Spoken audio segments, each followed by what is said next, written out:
Welcome to the Mets Pod. On today's show, it's our mega season preview episode. We look back at last year's hits, also the misses, and then get into 2023.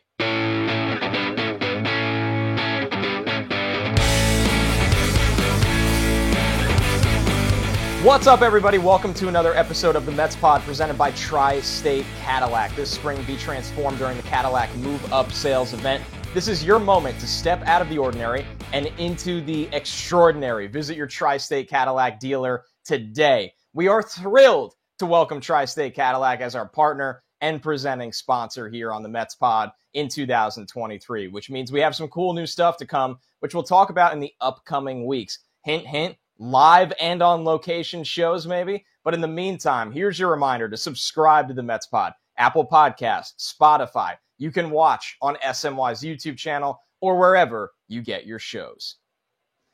Joe, you heard it off the top. We got a fancy new sponsor, man. It's exciting. And we got a really exciting show today as well, because this is the mega preview show. And unlike most shows, Joe, we don't just floor it into 2023. We are going to have some fun, poke some fun at ourselves, look at last year as well, and see what we got right. And ooh, buddy, see what we got wrong. And I am victim number one of a very, very funny one. So we're going to have fun, man. How are you today? Doing great. And you were going with the car references with Flora, and I'm surprised you missed the put it into reverse for 2022. That's so right. And this show won't be on cruise control, by the way. We're going all the way as fast as we can go. You missed that opportunity. But yeah, really excited. Opening day, obviously, tomorrow. If you're listening on Wednesday, if you're listening on Thursday, happy opening day. And I'm long off season, long spring training, World Baseball Classic. It feels like the last month has taken about 3 months to get here, and just ready for baseball. So before we get there, I think we have to do a little bit of a segment that's for you, Joe. It's called Roster Rage, right? We have the official roster for this Mets team. Everybody knows the disappointment off the top of Brett Baty not making the roster. Obviously, Vientos sent back down as well. Interestingly enough, Darren Ruff not making the team as well. His money, they don't care. They just want to put what they think is the best pro-ready roster right now. So big picture, Joe, before we get into all the predictions from last year, the predictions from this year, what did you think of the roster crunch out of spring training? I think big picture, we're going to see a lot of Brett Baty this year. We're going to see plenty of Mark Vientos this year. So when you think big picture for the whole season, it's probably not as big of a deal as maybe I and many people have been making of it over the last few days. That doesn't mean I'm any less disappointed, because I think Brett Baty earned the opportunity to be the third baseman for the New York Mets. And you look around baseball, Anthony Volpe made the Yankees with 20 games of AAA experience. Jordan Walker made the Cardinals with 0 games of AAA experience. And Baty's also 23, and those guys are like 21 and 20, I believe, respectively. So I don't know what Baty has to do. I don't know how long he has to be down there. I know Billy Epler had referenced guys like Nolan Arenado and Rafael Devers and how they had like 400 games of minor league experience. Well, Brett Baty has played like 170 games at third base. So you tell me you're going to keep Baty down for the whole season just so we can meet some arbitrary number? I think we'll see him soon enough. If Eduardo Escobar doesn't get off to a very hot start, we're going to see him. So really stunk at the time. I really thought he earned it. But at the end of the day, I think Brett Baty is going to be a big factor on the 2023 Mets. I'm with you, and we're going to get into more of that down the stretch, the talk around Baty, the young players, and of course the roster decisions. But let's get right into what we predicted for 2022, because we have a lot to go through here, starting with our biggest surprise category. Joe, you hit this one out of the park, I think. You went with Carlos Carrasco. I went with Eduardo Escobar. I don't know if I was entirely wrong, because Escobar was surprisingly so bad all summer and surprisingly so amazing in the fall. So there was definitely a surprise element there, but not what I was going for. But when you look at Carrasco, 15 wins, he had a 3.97 ERA. I think, Joe, I'll throw this to you, but the most surprising aspect to me, or the most important, he started 29 games last year after being hurt so much the year before that. That's exactly it. I remember us talking about it last year, and it was mostly health related to Carrasco. I don't think anyone here thought Carlos Carrasco was an incompetent pitcher. It was just, I think people assumed he was going to miss a bunch of time in 2022. And like you said, he made 29 starts, was overall successful and won 15 games, pitched kind of like that back end starter, and he's going to have, that same type of role with the 2023 Mets. And I don't see any reason to expect much different from Carrasco. So this one, bounce back player, I think was by far your best, Joe, but also comes with a caveat that you even undershot it. You went with Jeff McNeil for bounce back player, which included this famous line from you. I'm not saying he's necessarily going to compete for a batting title, but I wouldn't be shocked at all if he's back to being a 300 hitter. Nice job, Joe. He did win the batting title. Here's the best part of this. I went with Dom Smith. That was by far my worst prediction. Woo, man, I swear it only gets better from here for me. It cannot get worse. So props to you, Joe. You absolutely took the crown for bounce back player. Jeff McNeil was one of the biggest bounce back players in the entire National League. Yeah, I mean, we don't have to talk about mine. Yeah.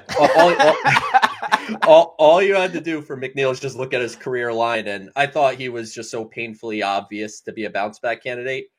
So I'm not going to take too much credit for it. I should have said he was going to win the batting title. I would look a lot better. But Dom Smith, yeah, there was not much to think that there was some big bounce back coming from him. But that this time last year, we held out kind of that last glimmer of hope that Dom Smith would turn it around as a Met. And hopefully he doesn't turn it around in 2023 because he's now in division with the Washington Nationals. Yeah, I'm not picking him for that. The next one was player to own in fantasy. Joe, I had a big bounce back here. I went with Francisco Lindor. I remember his ADP in fantasy last year. You can really get him in the third to fourth round because of the disappointing 2021.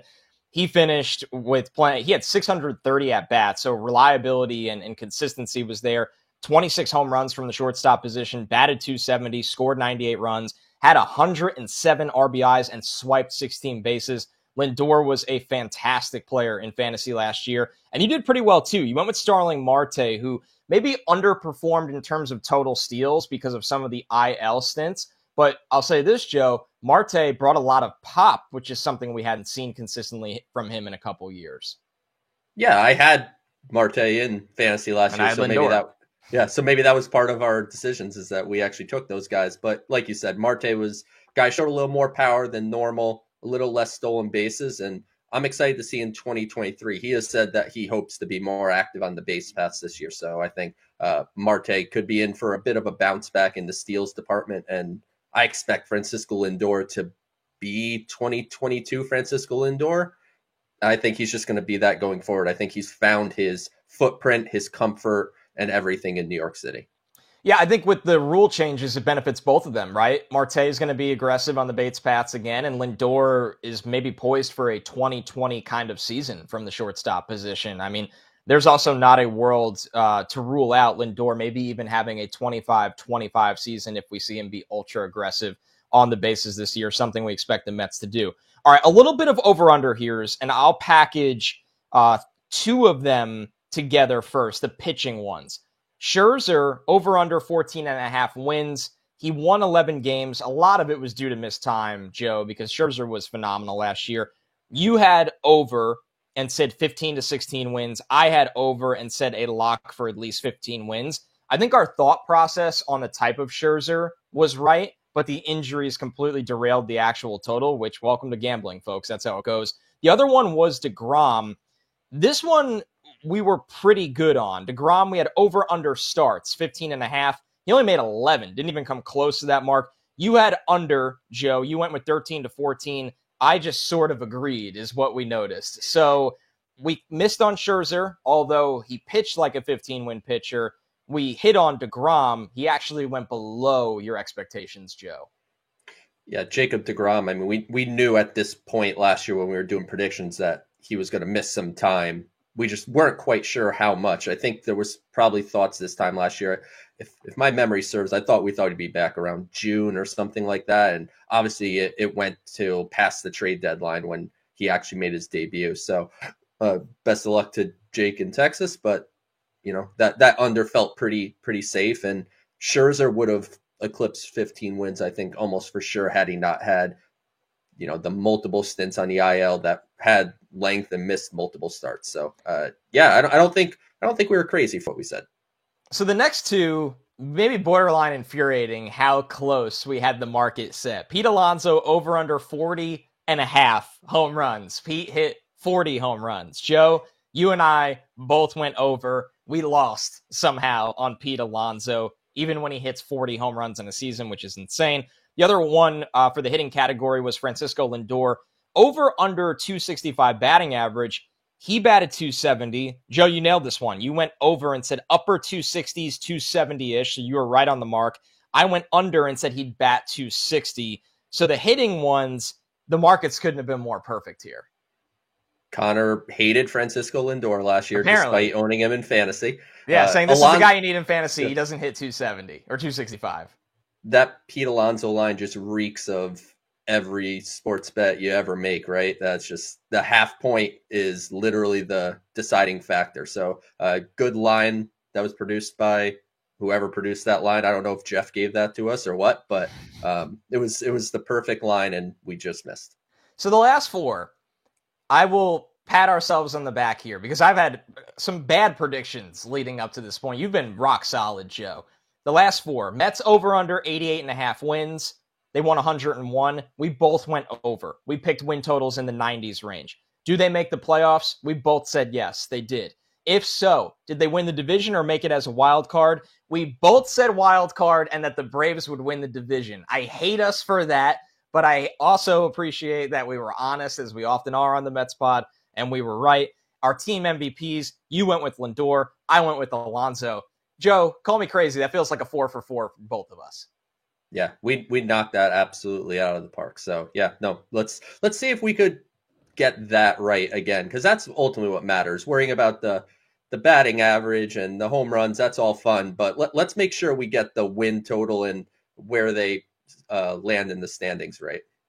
All right, so let's get into 2023, because this is where it gets fun, and we get to build up another year where we get to look back and laugh or celebrate or whatever we want to do with our predictions. And I need a little bit of a redemption here. You need to stay hot, Joe. Biggest surprise on the 2023 New York Mets? I don't think it counts as a surprise for you and me, and maybe some listeners to our show, but I think in the general fan base, I think people don't quite realize how good David Peterson is. I'm not even going to pivot. Like, that is mine, so we will unify on this. Yes, Joe. Yeah, like Peterson ended up winning the 5th spot, but if you want me to be totally honest, I think he's probably better than Carlos Carrasco and Jose Quintana right now. And Quintana's obviously on the IL. Utilizing minor league options was something that the team felt was important to do, which I had no problem with, knowing that Peterson would have made plenty of starts for the Mets this year. Now he has a full rotation spot, and I don't have any expectation that he's going to give it up.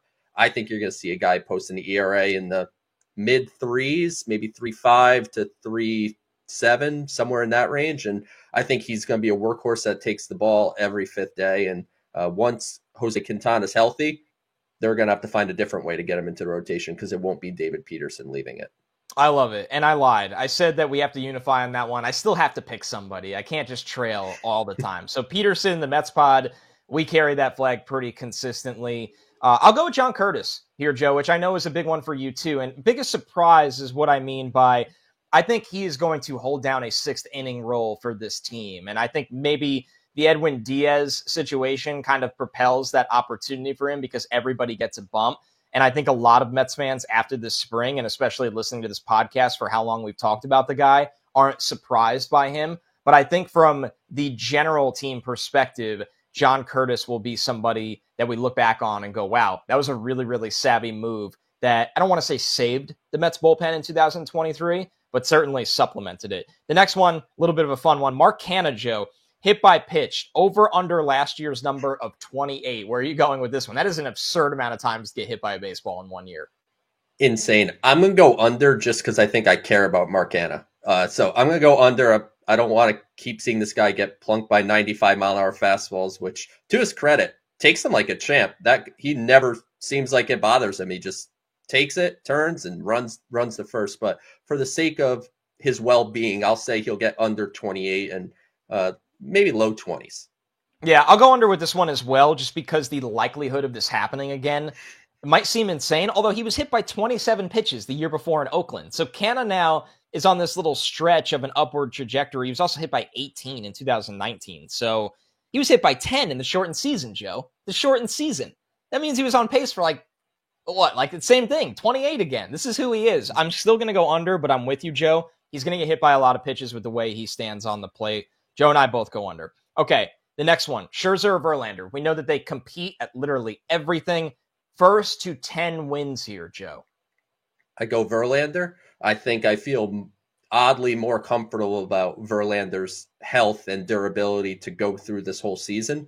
And Scherzer, it won't shock me if we see, a couple more IL stints like we did last year. I think that's certainly a distinct possibility with kind of the rest of Max Scherzer's career, that you have to accept that he will miss some time. Whereas, maybe it's just me being hopeful. I think Verlander's going to come here and just make a full slate of starts. And I think that just puts him in the opportunity to reach 10 first. Kind of like last year with Scherzer, that he probably should have won 15, but the missed time cost him those wins.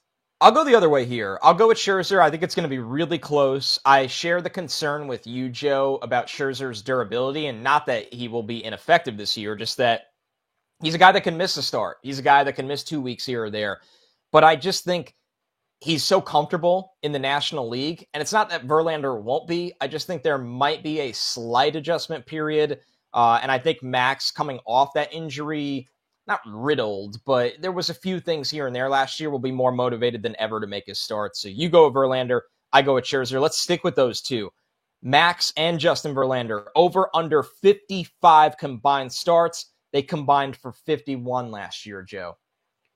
I'm going to take the under, and I think it'll be right around that. It'll be close. I do think that 51 last year is a pretty good number. Maybe I'm thinking 51 to 53. So I think it'll be pretty close, but you're going to have to rely on the likes of Tyler McGill, Joey Lucchesi, and Eliezer Hernandez, Jose Butto, and who knows if a couple prospects don't pop up from Double-A that will have to make some starts, because I do think there will be just a little bit of time missed with between the two. Looking at the rest of the staff, who has more wins this year? David Peterson, Kodai Senga, or Carlos Carrasco? I'm going to go Carrasco. 15 last year. Feel like he's pitching at the back of the rotation. He's going to face some other back-end starters, and I think that's going to put him in position to win a lot of games. And when you look at a guy like Kodai Senga, I think we're very excited about his stuff, his upside, his potential. But I also think there's going to be times throughout the year that they utilize a 6-man rotation to give him kind of an extra day as he adjusts to America. And I think that at least has the possibility to reduce his, win total, but not necessarily his impact on the rotation. Yeah, I think we both agree Senga's the best of the three, or has the most upside, and neither of us are picking him because I just don't know how deep he's going to work into games yet, Joe, in year one. That's a big question for me as he takes on maybe a bigger workload. I'll go with David Peterson here. I think Carrasco will be solid. I think Senga will be effective, but not in position to win a ton of games. I think David Peterson is the guy that if he can hold down a spot in this rotation, can have that workhorse mentality of, I'm going to go out and give you 6 innings. They might not be the prettiest. I might give up 3 or 4 runs here. The Mets offense should be able to pick him up a couple times throughout the year. Back to Pete Alonso's home run total, Joe, and we're not moving the number because he hit 40 last year. We are setting it right there, over under last year's number of 40. So you don't have the 40 and a half. You could push here. Which way are you going? Over. I'm going over. The 40 and a half really got us. So it's kind of like the bounce back next week. If the half point does you in one time, the next time I think you take the over again and you double down on it. And I'll say he hits 44. I'll go over as well. I think it's going to be really tight. I think it's going to be 42-ish for Pete Alonso, but I like the belief in the over as well. Pete's only getting better. We forget so much that he's a young player, really now settling into the prime of his career. And let's not forget, there's money on the mind. It's a beautiful thing, Joe, when there's a contract extension in sight for Alonso. Maybe that gets him over that 40 mark again. All right, the other end of the spectrum, Luis Guillorme home runs. Over under 2.5 for Louis. He hit 2 last year, Joe. And 2 was his career high in a season, by the way. I'm going, Luis Guillorme sets a new career high in home runs in a season. He hits 3 this year. I'm with you. So Luis Guillorme a new single season home run record for him. I'm with you all the way. I'm going with 3 for Louis as well. I'll take the over here. I think it's going to be a sweat. It might come down to, you don't want it to happen, but somebody being banged up and Louis has to play more or whatever it may be. 3 home runs for Louis is what the Mets pod is going with this year. All right, Joe, this was my mastermind concoction at midnight when planning this show. And I'm going to toss it to you first. Pick one to happen. A Daniel Vogelbach steal. A Tim LeCastro home run. A no-hitter, and it could be a combined no-hitter, just a Mets no-hitter, a steal of home plate, or someone on the team to hit an inside-the-park home run in the 2023 season. I want it to be a Vogelbach steal so bad. I wanted a straight steal. I don't want it to be a... the double counts. Yeah, the double steal counts. Yeah, I don't want a catcher dropping, dropping the ball, trying to throw him out or something. I just want him to just jump on a pitcher that doesn't think he's running. But I'm going to go with inside the park home run. I feel like it'll be a little different. I could see Starling Marte legging out an inside the park home run this year. We saw Lindor do it in the WBC. At the WBC. Lindor was flying on that, by the way. We know LeCastro has the wheels to do it. And LeCastro, I think, hit 2 home runs last year, so that would be a pick for some people on this one as well. I'm not going there either. I don't know how long LeCastro will be on the roster, to be honest with you, Joe. That's why I didn't like that one and why I put it in there. It has maybe the highest probability of all of these, but he has to be on the roster and playing to do it. Vogelbach is the one we want to happen. Not going to be my choice. I am going to go with a no-hitter. And the reason being that it can be a combination. Once again, whether it's a Verlander or Scherzer start and the bullpen carrying them home, you have to wonder, do no-hitters, is there a reduction in baseball with the lack of the shift? There is more risk to this one. I wanted to pick a steal of home. We've seen Lindor really mess with pitchers when he's on third base, but I'll go with the no-hitter. So Joe, inside the park home run. I take the opposite approach in the no-hitter. All right, Mets win total. 93 wins is the number we have set here, Joe. They won 101 last year.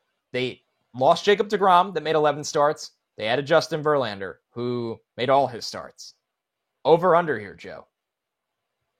Let's see. So we submitted predictions to SNY, which you could check out on SNY's social media. So I want to make sure I don't misquote myself because that seems like a distinct possibility. Always a good play. I had the Mets winning 97 games, so that is an over for me. Yeah, I'm going to go over here as well. I am a believer in this Mets team in the regular season this year. I am also of the belief, and I say this on many podcasts, the addition of Verlander has been undersold. I don't understand why nobody discusses how that correlates to more wins, but it should by a lot. I think the idea of Jacob deGrom has overtaken the production of Jacob deGrom. So, and I get it, Joe, they lost Diaz. They lost Diaz, but you don't flip a win total by 8 games because you don't have a closer. And you do have a closer. It's just not Edwin Diaz. So, and been watching Taijuan Walker a little bit this spring. I know it's early, but it's looking like the Mets made a good choice by adding Senga to this rotation. And we'll get Quintana back at some point later in the summer. I'm over on this one. And maybe I'm just an optimistic Mets fan. And I don't think anybody can call us that when our predictions last year were Braves win the division and the Mets make it in through a wild card. So I think we're pretty even keeled. All right, here's where it gets a little tough. Got to run it back. Do they make the playoffs? If so, division winner or wild card? You and I did our predictions already. I did pick them to make the playoffs, and I picked them to make the playoffs as the winners of the NL East. And I did the same. And, you know, I said 97 wins. If there's a year that a 97 win team doesn't make the playoffs, with 3 wild cards, I don't want to know how that system exactly worked, but I'm with you.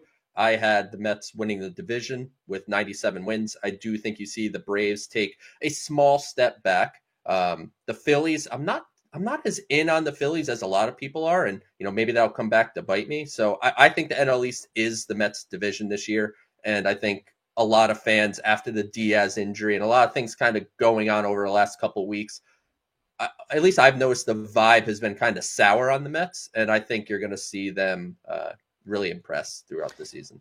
And to your point about the Phillies, who are still a really good team, made the World Series last year, it's not easy a week before the season to replace 30 home runs in Rhys Yeah. Hoskins. And it's not easy to tread water until Bryce Harper's back in the early side would be June. So the Phillies, they're a really good team, but they have question marks as well. And it goes back to Taijuan Walker being a big part of what Taijuan are they going to get. So, all right, there is the Mets Pod 2023 predictions coming off the 2022 ones that I thought Joe kind of hit out of the park. I was a little bit more up and down, but we finished strong. And a reminder, you're listening to the Mets Pod presented by Tri-State Cadillac. Subscribe to the Mets Pod at Apple Podcasts, Spotify, SMY's YouTube channel, or wherever you get your shows. We're going to take a quick 15-second break and be right back on the other side with our mega mailbag for our 2023 preview episode. This spring, be transformed during the Cadillac Move Up sales event. This is your moment to step out of the ordinary and into the extraordinary. Visit your Cadillac showroom today. All right, welcome back. Time to get into the mega mailbag here, Joe. We'll kick things off with the first question from Nathan Hirsch, who asked, how do you feel about Jeff McNeil batting sixth? Feels kind of wasteful to me. I like him in the 5 spot, and I think I've seen some projected lineups that have him there. I think Nimmo, Marte, Lindor, Alonso, then McNeil. I think that should be the top 5. Who's Nathan have batting 5th? Is he putting Vogelbach there? Yeah, maybe. I don't know. I think McNeil in the 5 spot works. I do think he is kind of in a typical lineup, more of a 2-hitter, but I think we know how Starling Marte is. I think he fits really well in that 2 spot, and he wants to play the same position all the time and bat in the same spot all the time. So McNeil, you'll see some days, I think, where maybe they give Nimmo a day off and McNeil bats leadoff, but when you have the full go roster and everyone's healthy and going, I think McNeil in the 5 spot is a pretty good use of his skill set. I like it too. And like you said, it's a product of this being a good lineup that McNeil doesn't get to bat 1 or 2. And the fact that he's productive or should be productive as the 5th spot. And we've gone over McNeil's splits by lineup spot before. It's very fascinating to read into. I'm comfortable with that as well, and curious, ultimately what this lineup will look like after the trade deadline if they go back to that DH well once again. This next one from Alex Cohen. There are a lot of powerhouse teams in the National League. Which team in the National League do you guys think is the biggest threat to the Mets to take the pennant this year, and why? Thanks, gents. Happy opening day eve, LFGM. So we made our predictions, Joe, so we are going to obviously stick to them. You and I had the Mets winning, making it to the NLCS, right? And I had the Dodgers beating them. Just being honest here on the show. Joe, you had the same situation except the Padres beating the Mets. So obviously you see where Joe and I's ideas lie, that the West is it's a brutal team. And obviously both of us want the Mets to win the World Series. It's not that. It's just looking at this picture and thinking, right now, the teams to beat are in the West. We just disagree on which teams those are. And it could easily be the Dodgers, right? And I'm sure you would easily say be the Padres. Easily be the Very Padres. Easily. Padres had a massive offseason, and they had a good run in the playoffs last year. They got upset by Philly, I believe, right? Yeah, they lost to the Phillies. So they got upset by Philly like everybody else did. I think this could be the year that you see the Padres make that run to winning the World Series, and that's the final part of the prediction that you didn't say. I had the Padres actually defeating the Astros in the World Series. So look, the Mets are a team that I think is, certainly capable of winning the World Series. They will need to make some additions come trade deadline, whether that's a closer if they need it, just more bullpen depth, a DH, whatever the case may be. You'll see them get active and give themselves the opportunity. But for right now, where we stand today, I have the Padres as the team that takes out the Mets in the NLCS. This one for you, Joe, I think the answer is pretty obvious, but Ethan Briggs asked, which Mets minor league team will you be watching the closest once the season kicks off? I mean, when the season kicks off, it's AAA Syracuse. So won't be long, though, right? Yeah, won't be long. I mean, Francisco Alvarez, Brett Beatty, Mark Vientos, Ronnie Mauricio, a couple pitchers like Jose Butto. I want to see Tyler McGill stretched out as that starter in AAA. But I'm also a sucker for the lower minors. I Kevin Parada is going to be starting in Brooklyn. So will Blade Tidwell, their first and second round pick from last year. I would expect Alex Ramirez to start in Brooklyn, maybe make his way up to Double-A at some point.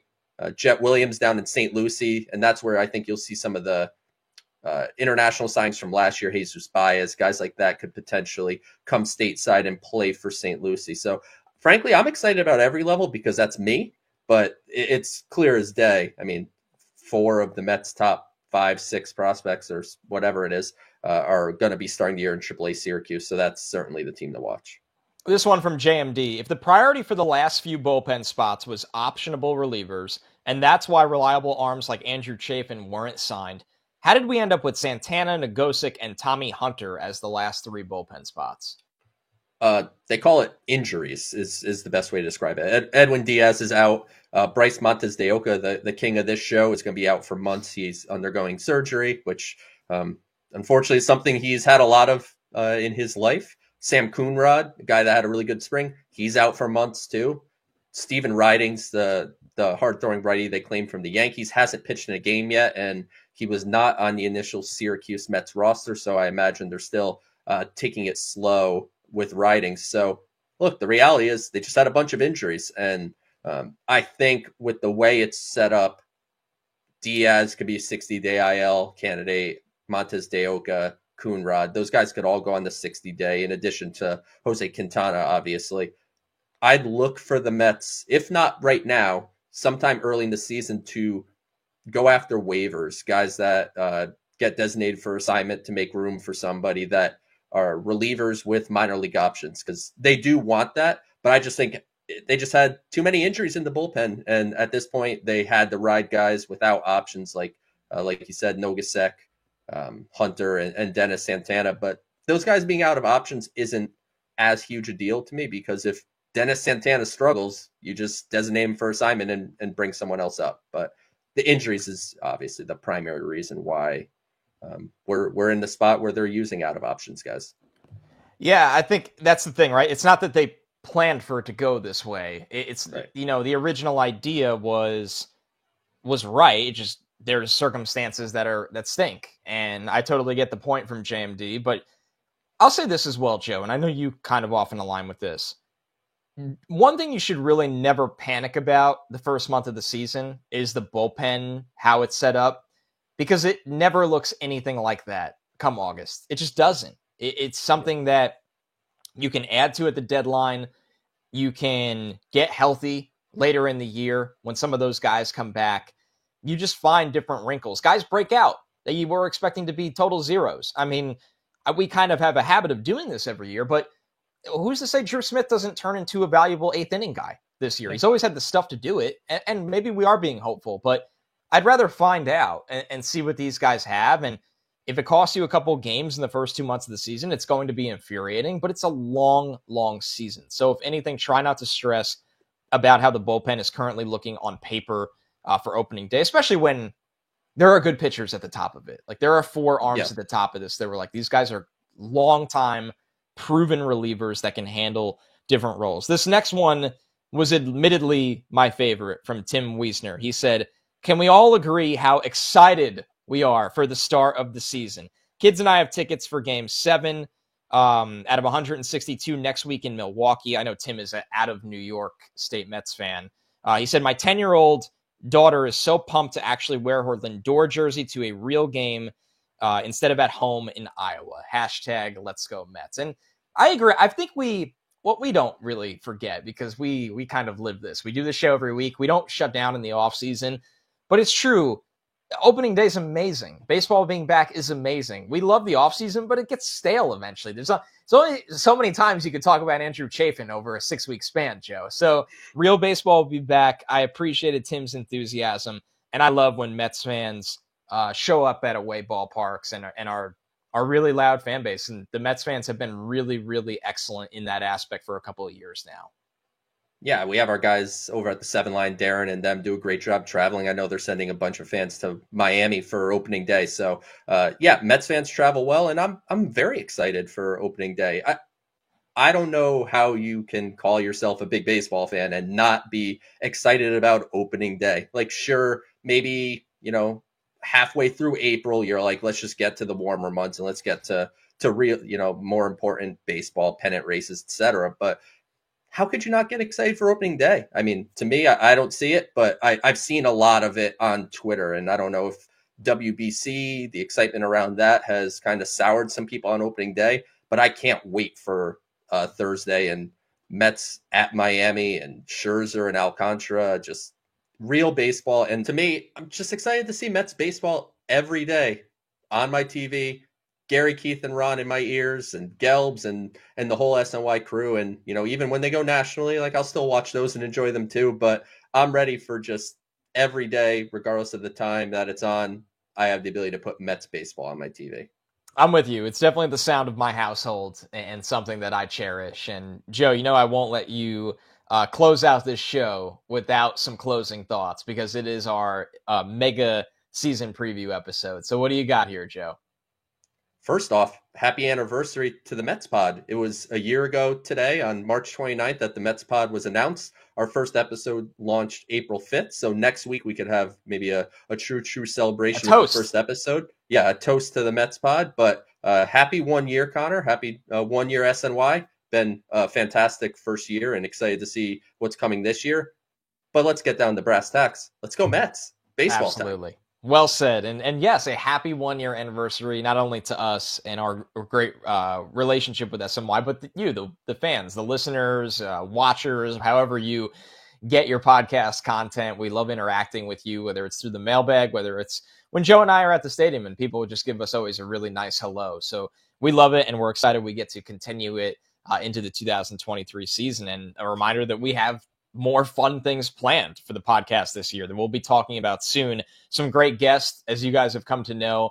We've been really lucky to have this basically entire coaching staff on. We've had a lot of different awesome guests associated with the team, but special events as well. So stay tuned for that. This is the Mets Pod presented by Tri-State Cadillac. This spring, be transformed during the Cadillac Move Up Sales Event. This is your moment to step out of the ordinary and into the extraordinary. Visit your Tri-State Cadillac dealer today. A reminder to subscribe so you never miss a show. Subscribe to the Mets Pod, Apple Podcasts, Spotify. You can watch our podcast on SNY's YouTube channel or wherever you get your shows. Thanks so much, everybody. Let's go Mets as we kick off this new season, and we will talk to you next week.